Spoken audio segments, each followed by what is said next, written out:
क्या हाल है दोस्तों। आज हम क्लास 10th का क्वेश्चन नंबर 11 को सॉल्व करेंगे, जो कि हमारा लेसन नंबर 6 है। उसकी एक्सरसाइज 6.3 का क्वेश्चन नंबर 11 है। इसको हम सॉल्व करेंगे। कैसे सॉल्व करते हैं जरा ध्यान से देखिएगा। चैनल पहली बार आए, चैनल को सब्सक्राइब करें, लाइक करें और शेयर जरूर करें। बेल आइकन को जरूर प्रेस करें, जिससे कि नया नोटिफिकेशन आपको तुरंत मिले। ठीक है दोस्तों, तो आप मुझे जानते हैं, मेरा नाम है साकेत और आप देख रहे हैं मेरे चैनल Pi20। चलिए शुरू करते हैं।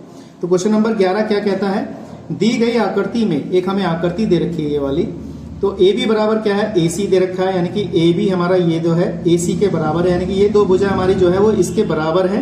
एक समद्विबाहु त्रिभुज ए बी सी को, ये समद्विबाहु त्रिभुज है हमारे, यानी कि ये दो भुजा बराबर है, एक भुजा हमारी अलग है।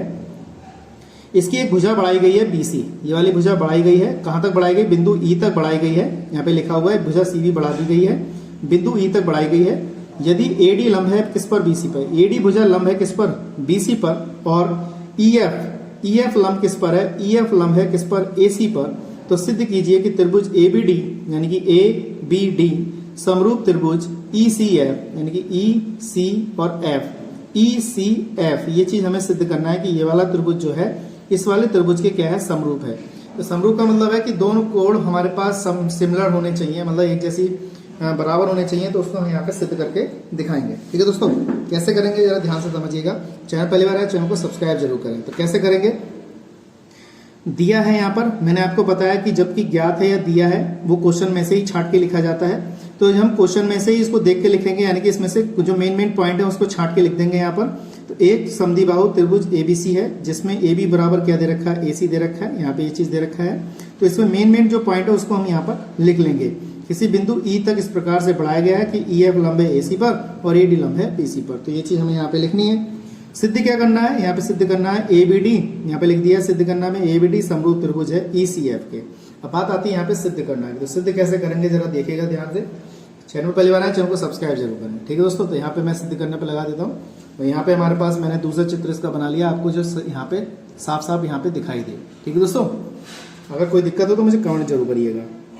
तो सबसे पहले हम उत्पत्ति की बात करते हैं। यहाँ पे हम जानते हैं कि त्रिभुज हम लिख लेते हैं एबीसी, हमारा कैसा है, समद्विबाहु त्रिभुज है। यहाँ पे लिख देंगे त्रिभुज एबीसी में। इसमें जो हमारे पास भुजा बराबर दे रखी है वो लिख देंगे। देखिए ए बी यानी कि ए बी बराबर क्या दे रखा है, एसी दे रखा है, ये हमें ज्ञात है। यहाँ पे लिख देंगे हमें क्या है, ज्ञात है या दिया है। हम लिख लेंगे यहाँ पे ए बी बराबर क्या है, एसी है, ये हमें पता है। उसके बाद हमारे पास इसके कोण लिख लेते हैं। कोण कौन सा बराबर है, देखिए ए बी डी, यानी कि ये वाला जो कोण है ए बी डी, यहाँ पे लिख देंगे ए बी डी बराबर है कोण ए सी डी के, ए सी डी के, यानी कि ये वाला जो कोण है इस कोण के क्या होगा, बराबर होगा। यहाँ लिख देंगे ए सी डी। ठीक है दोस्तों, मैंने यहाँ पे लिख दिया है, क्योंकि त्रिभुज में समान कोणों की सम्मुख भुजाएं कैसी होती है, समान होती है। जैसे हमारे पास ये वाली भुजा है और ये वाली भुजा आपस में बराबर है, तो भैया कोण भी तो बराबर बनाएंगे, इसलिए हमने यहाँ पे कोण भी लिख दिया है। ठीक है दोस्तों, आपस में कैसे हैं, बराबर होंगे, तो कोण भी हमने यहाँ पे लिख दिए हैं।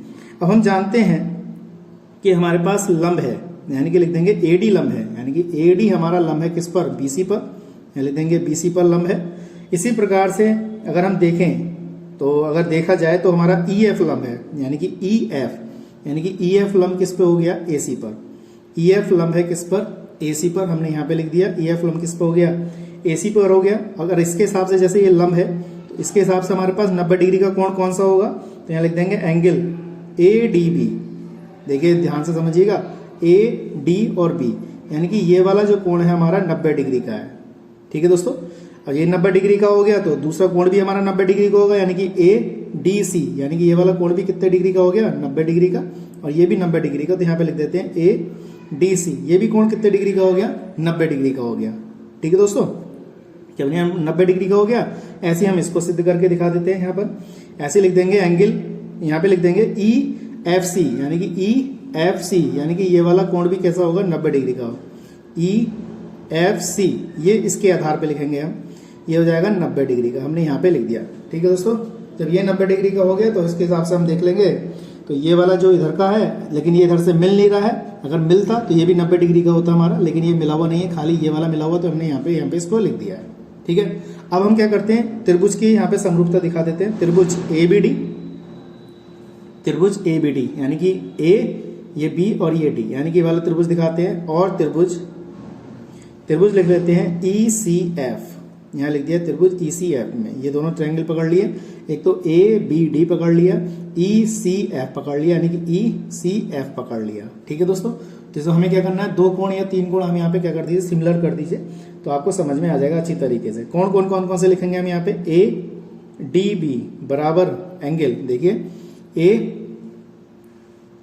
देखिए A हो जाएगा हमारे पास, यहाँ पे A हो जाएगा, D हो जाएगा, B हो जाएगा, बराबर हो जाएगा हमारे पास ECF के, EFC लिख लो, EFC यानी कि EFC, यानी कि ये क्यों बराबर हो जाएगा, क्योंकि ये 90 डिग्री का कोण है, ये भी 90 डिग्री का, तो यहाँ पे हम लिख देते हैं 90 डिग्री।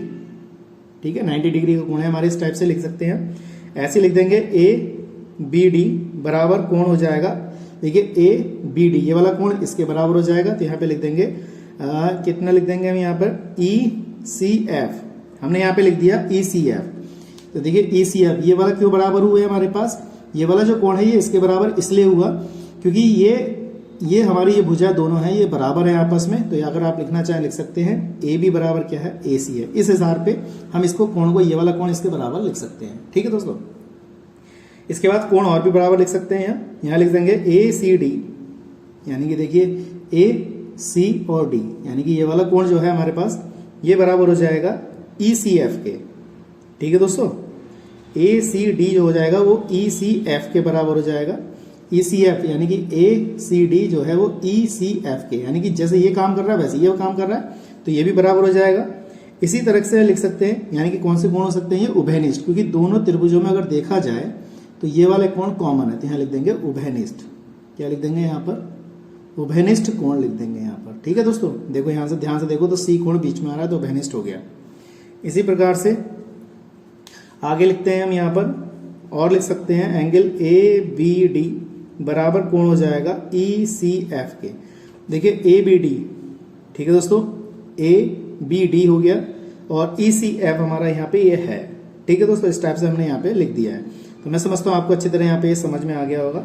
इसी प्रकार से हम यहाँ लिख देंगे समरूपता, त्रिभुज की समरूपता के नियम से, यानी कि एंगल हमने एंगल कर दिया, एंगल से यहाँ पे सिद्ध कर देंगे। तो यहाँ पे त्रिभुज कैसे हो गए, समरूप हो गए। त्रिभुज ABD समरूप त्रिभुज ECF, ये चीज हमने यहाँ पे बहुत ही आसान तरीके से करी। मैं समझता हूँ आपको अच्छी तरह समझ में आ गई होगी। अगर कोई